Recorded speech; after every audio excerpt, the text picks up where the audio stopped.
자, 종합선발의 배점이 미래인재 전형 때문에 좀 바뀌었어요. 미래인재 전형에서는 1차 시험을 보지 않기 때문에 1차 시험을 배분을 하면 사정이 되지 않죠. 그래서 이 50점, 1차 시험의 50점을 없애고 이 50점을 수능에 갖다 줬습니다. 나머지 똑같아요. 체력 50, 면접 200, 교과 90에 출결 10인데 수능이 600에서 650으로 1차는 50에서 0으로 바뀌었다. 자, 반영 과목은 인문계열은 아무거나 선택해도 좋지만 자연계열은 뭐 수학은 그렇다고 쳐도 탐구가 과탐으로 제한되어 있다는 거. 이게 올해 가장 큰 변수가 될 것이다.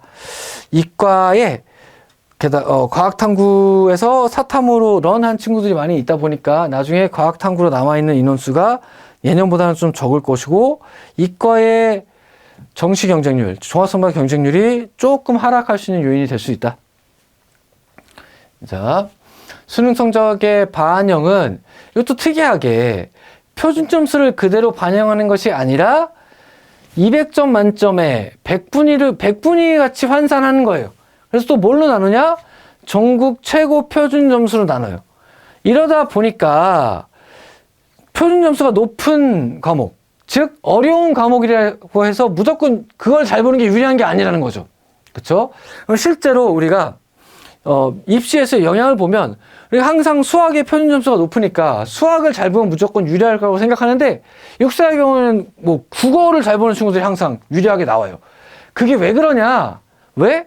국어가 한 중간 정도의 표준 점수가 나오거든요. 최고는 아니지만 한 중간 정도. 배분, 아이들의 그 안에 점수 안에 들어있는 배분도 꽤나 일정하게 되어 있고. 그러다 보니까 국어의 영향력이 좀 크게 나타나는 게 좀 특징이다. 자, 영어는 100점 만점으로 반영을 하고 등급간 급차가 4점씩입니다. 이 정도면 그냥 평균적으로 보는 거예요. 이 정도면 그냥 영어도 앵간히 보는구나 정도입니다. 근데 배점 자체가 뭐 반점이니까. 한국사는 올해 50점을 반영하는 걸로 바뀌었어요. 원래 30점을 보다가. 그래서 50, 50, 50. 특이한 점은 3등급까지는 동일한 점수를 줍니다.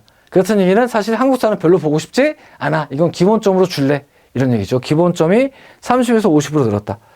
탐구 영역은 두 과목 합이 75점이었던 게 두 과목 합 100점으로 바뀌었어요. 즉 전체 50점 늘은 것 중에서 한국사에 30점, 탐구에 20점을 더 준 거죠. 그렇죠? 마찬가지 탐구도 전국 최고 표준 점수 나눈다. 그래서 어려운 과목을 선택한다고 해서 무조건 좋은 게 아니다. 탐구도. 그렇죠? 그거를 좀 말씀드리겠습니다.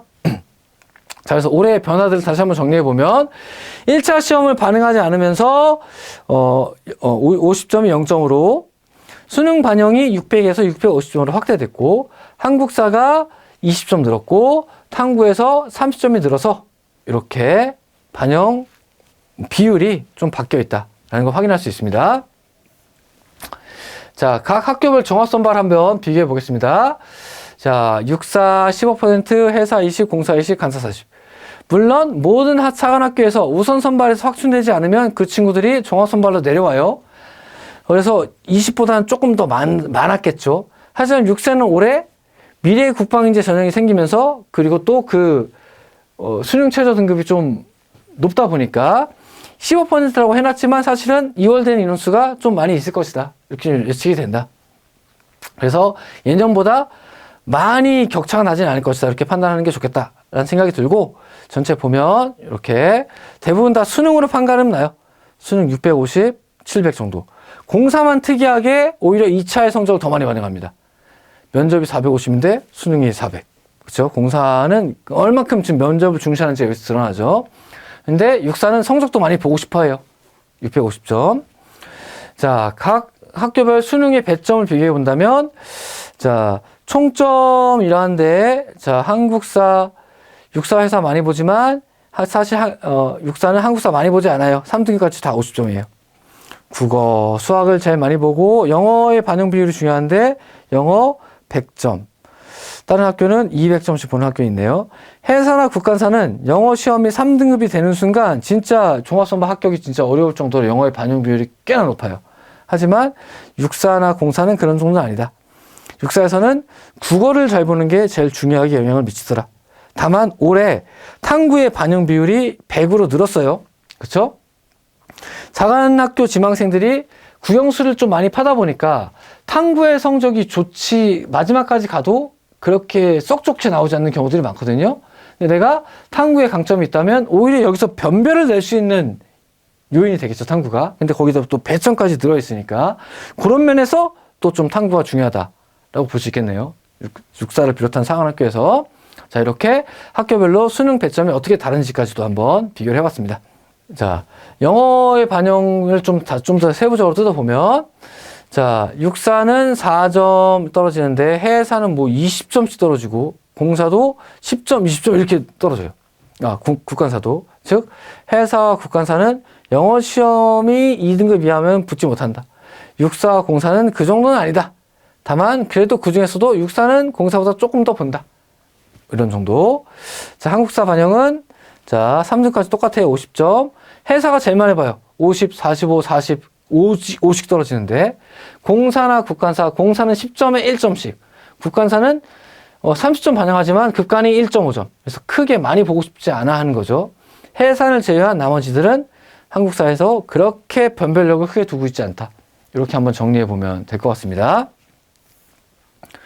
자, 이상으로 해서 육군사관학교의 모집 요강에 있는 모든 요소들을 A to Z부터 좀 알아봤습니다.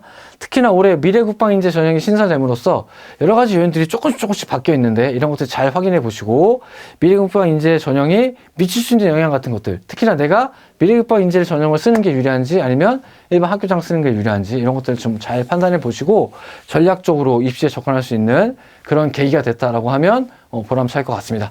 자, 이상으로 해서 육군사관학교 입시요강 분석을 마치도록 하겠습니다. 감사합니다.